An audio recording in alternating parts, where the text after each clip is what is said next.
যেহেতু সুযোগ সুবিধা অনেক কম, সো প্রাইসিংটা অনেক কম। মানে কমপক্ষে হইলেও আপনার 25-30টা বাইক আছে এই জায়গাটাতে।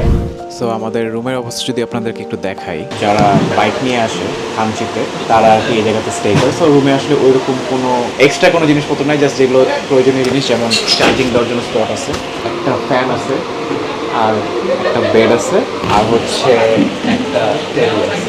ডেফিনেটলি একটা ওয়াশরুম আছে, ওয়াশরুমটা হাই কমন, সবার জামা কাপড় রাখার জন্য একটা জায়গা আছে। তো সবগুলো রুমই কম বেশি একই রকম। আমাদের রুমটাতে 3জন থাকার মতো জায়গা আছে, 3জন 2জন অনুযায়ী হচ্ছে ভাড়া কম বেশি হয়। আর এই যে এরকম কিছু জায়গা আছে ব্যালকনির মতো, এখানে আর কি পোলাপান বসে আড্ডা দেয়।